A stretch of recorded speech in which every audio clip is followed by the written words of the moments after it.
Hi guys, welcome back to another informative video.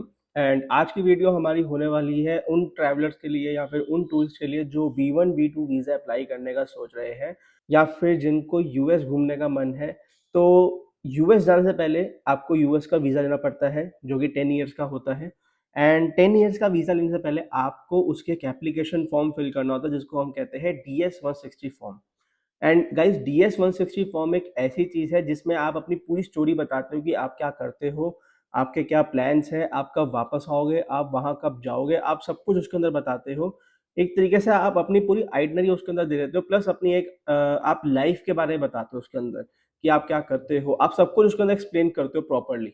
And आज की video में मैं आपको बताऊंगा कि आपको किन किन चीजों के बारे में ध्यान रखना है while filling out the DS-160 form, क्योंकि अगर इसमें आपसे एक भी गलती होती है तो आपका वीजा रिजेक्ट भी हो सकता है। तो लेट्स स्टार्ट द वीडियो। तो गाइस, फॉर्म स्टार्ट करने से पहले आपके पास कुछ चीजें हैंडी होनी चाहिए, मतलब आपको जस्ट पता होना चाहिए उसके बारे में। जैसे सबसे पहले आपका travel dates, intended date of arrival and intended date of departure आपके पास होनी चाहिए। चाहे आप उस डेट पे जाओ या ना जाओ, वो इशू नहीं है, बट स्टिल आपके पास एक डेट होनी चाहिए कि हाँ, मैं मान लीजिए कि मैं मार्च 21 को जाऊंगा एंड 30th ऑफ मार्च को वापस आऊंगा। तो ये चीज आपके दिमाग में पहले ही होनी चाहिए कि आप किस डेट पे ट्रैवल करने वाले हैं एंड आपको उससे कितना पहले वीजा अप्लाई करना है। And second thing, form apply करने से पहले आपको एक ये भी पता होनी चाहिए कि आप कहाँ रुकने वाले हैं, क्योंकि फॉर्म के अंदर आपसे होटल का एड्रेस पूछा जाता है कि आप कहाँ रहोगे। अगर आपका कोई नोन है तो उसका एड्रेस आपको पता होना चाहिए, तो आपको ये भी चीज़ पता होनी चाहिए। प्लस आपके पास आपका करंट एंड अगर आपका कोई ओल्ड पासपोर्ट है आपके पास, वो भी होना चाहिए, क्योंकि पासपोर्ट नंबर जाता है। तो पासपोर्ट भी आपके पास दोनों होने चाहिए। अगर आपका मतलब कोई यूज पासपोर्ट है तो, अगर आपके पास सिंगल पासपोर्ट है, फर्स्ट टाइम ट्रैवलर हो, नो इशू। देन आपके पास आपकी एम्प्लॉयमेंट डिटेल्स भी होनी चाहिए कि आप अगर कहीं वर्क करते हो तो आप किस कंपनी में एम्प्लॉय हो, क्या सैलरी है, ये सब आपके पास होना चाहिए। इफ आप बिजनेस ओनर हो तो आपका क्या बिजनेस सर्टिफिकेट आपके पास है या नहीं है, वो आपको देखना होता है। MSME रजिस्ट्रेशन भी चलती है। एंड अगर आप स्टूडेंट हो तो आपकी स्टूडेंट आईडी लग जाती है। And guys, one more information, DS-160 form में जब भी आप एक पेज फिल कर दो, टोटल 6 पेजेस का फॉर्म होता है। जैसे ही आप डिटेल्स फिल करते जाओ, साथ साथ उस फॉर्म को सेव करते रहो, क्योंकि लॉग आउट हो जाता है ये फॉर्म। इस फॉर्म की एक टाइमिंग होती है। आप फिल कर रहे हो, देखिए फॉर्म बहुत लंबा है तो आपको टाइम जरूर लगेगा फिल करने में। तो फॉर्म फिल करने के टाइम अगर आप कहीं फंसते हो एंड आप सोचते रहते हो कि इसमें क्या भरना है या क्या नहीं भरना है, तो उतने में फॉर्म लॉग आउट हो जाएगा, ऑटोमेटिकली लॉग आउट हो जाएगा। तो इस चीज का आपको बहुत ध्यान रखना है कि आप हर चीज सेव करते हुए चल रहे हो, क्योंकि नहीं तो आपको पूरा का पूरा फॉर्म दोबारा से भरना पड़ेगा। एंड गाइस, जब आप फॉर्म लॉगिन करोगे, लॉगिन करने के टाइम आपको 3 सिक्योरिटी क्वेश्चंस बनाने होते हैं। इन 3 सिक्योरिटी क्वेश्चंस को आप कहीं लिख लो या कहीं आप फोटो लेके रख लो, क्योंकि जब भी आप लॉगिन करोगे आपकी आईडी, पासवर्ड एंड एक सिक्योरिटी क्वेश्चन आपसे पूछा जाएगा।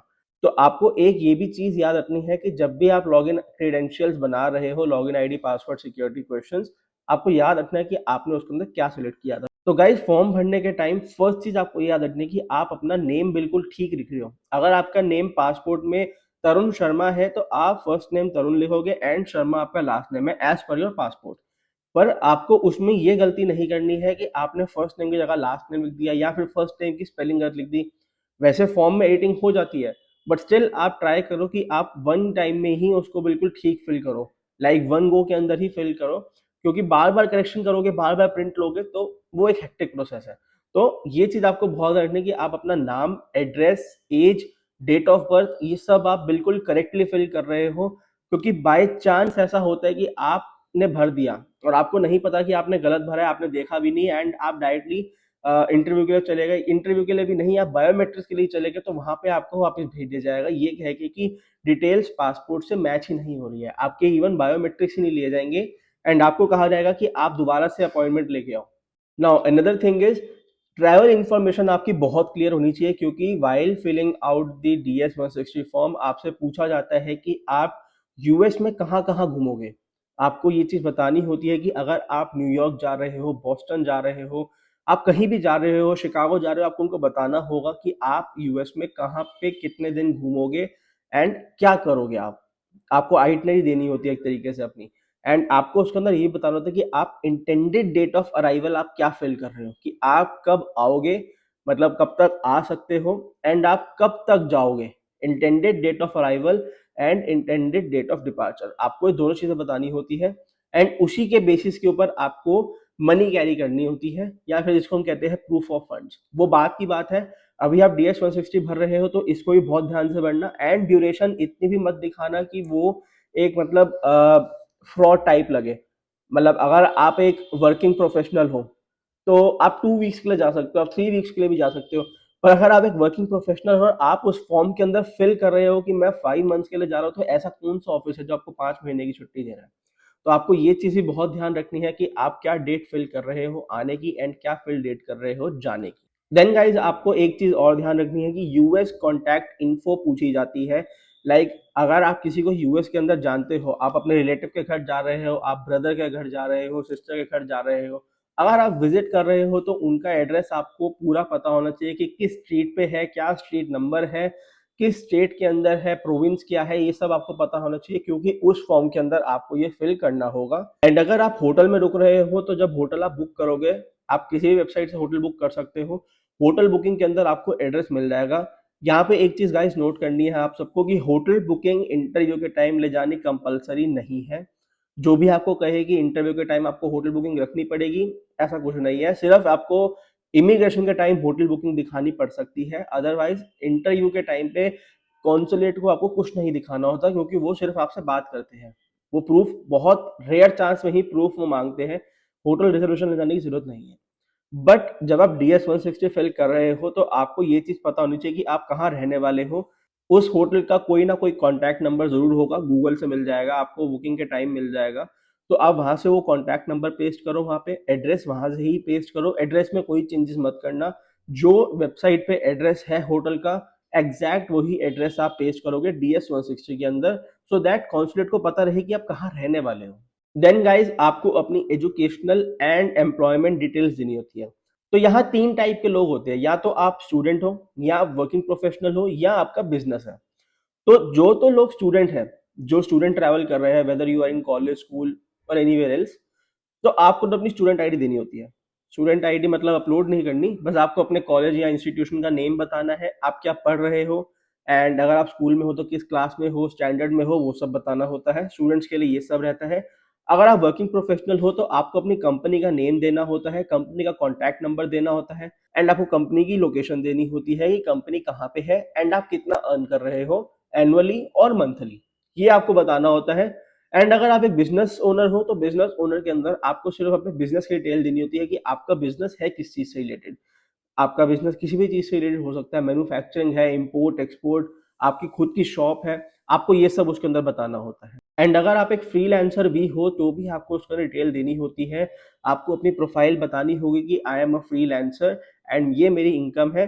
तो जॉबलेस हो तो भी बताना पड़ेगा कि आप अभी लाइक नॉन वर्किंग हो, क्यों नॉन वर्किंग हो वो भी आप बताओगे, तो आपको पूरा अच्छे से डिटेल में बताना है। नेक्स्ट थिंग इज, अगर आपका कोई वीजा इससे पहले रिजेक्ट हुआ है, whether it is US visa और कोई अदर वीजा रिजेक्ट हुआ है, तो उसके लिए आपको उसके अंदर यस और नो का ऑप्शन मिलता है।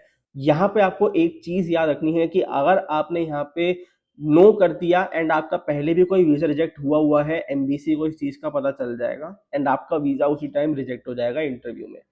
इंटरव्यूअर आपसे कुछ भी नहीं पूछेगा, जस्ट वो ये देखेगा कि आपने झूठ बोला है तो आपका वीजा उसी टाइम रिजेक्ट हो जाएगा एंड आपको वापस भेज दिया जाएगा।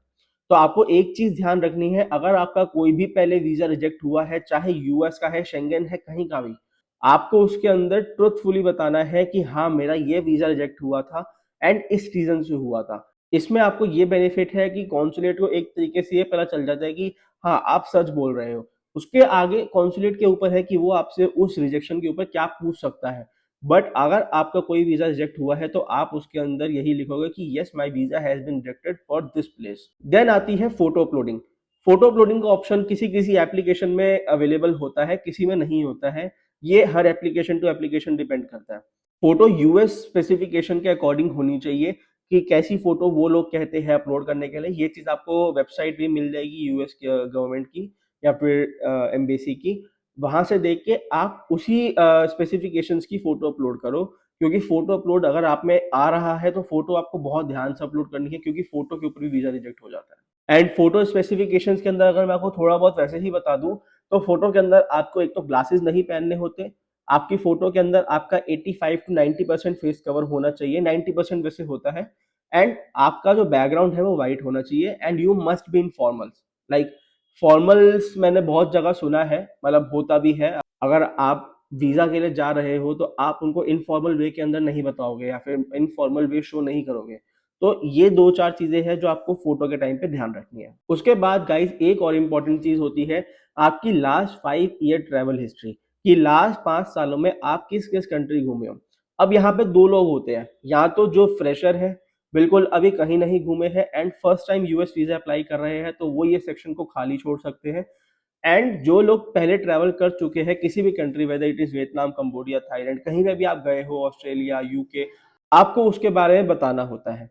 आप पिछले 5 साल में जिस जिस कंट्री गए हो उस सबका नाम आपको मेंशन करना है, क्योंकि ये चीज आपके लिए बहुत जरूरी भी होती है एंड ये आपके प्लस पॉइंट भी होता है। कॉन्सुलेट को ये चीज दिखती है कि आप पहले घूम के इन कंट्री से वापस आए हो, इसका मतलब कि आप हमारी कंट्री से भी घूम के वापस जाओगे, आप यहीं नहीं रुक जाओगे या यहीं सेटल नहीं हो जाओगे। तो ये चीज आपके लिए एक पॉजिटिव पॉइंट होता है। जितनी अच्छी ट्रैवल हिस्ट्री होती है उतने ही चांसेस आपके बढ़ जाते हैं। तो ये कुछ सजेशंस मेरी तरफ से थे आपको DS-160 फॉर्म फिल करने से पहले।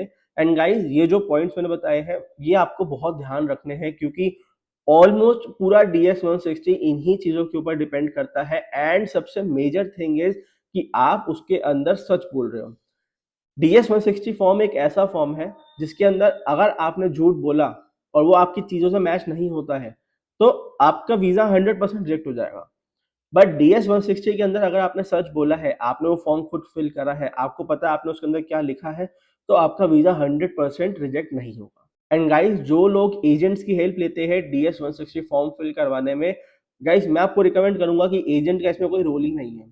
बल्कि इसमें एक डिसएडवांटेज ये होती है कि एजेंट क्या फिल कर रहा है और आपको क्या बता रहा है, उसमें बहुत फर्क होता है। तो अगर आप एजेंट से फिल करवा भी रहे हो, मैं मना नहीं कर रहा कि आप एजेंट से मत करवाओ। अगर आप एजेंट से फिल करवा भी रहे हो तो एजेंट को आप ये चीज जरूर कहो कि मेरे को DS-160 की एक कॉपी चाहिए एंड उसको थॉरोली रीड करो, क्योंकि जो भी क्वेश्चन कॉन्सुलेट आपसे पूछते हैं आपके DS-160 से ही पूछते हैं जो आपने उसके अंदर लिखा है। तो आपकी डिटेल्स और आप जो कह रहे हो वो मैच होना चाहिए। अगर वो मैच नहीं होता है 100% वीजा आपका रिजेक्ट हो जाएगा, क्योंकि कॉन्सुलेट को यही देखना है कि आपने जो पहले लिखा है आप वो बोल भी रहे हो या नहीं बोल रहे। तो ये चीज आपको ध्यान रखनी है। एंड अगर किसी की DS-160 रिलेटेड या फिर यूएस वीजा रिलेटेड कोई भी क्वेरी है, वो मुझे कमेंट करके ही बता सकता है, मुझे मेल भी कर सकता है एंड इंस्टाग्राम पे DM भी कर सकता है। So that's it for today guys, and अब हम किसी नेक्स्ट इन्फॉर्मेटिव वीडियो में मिलेंगे। Till then bye bye, take care.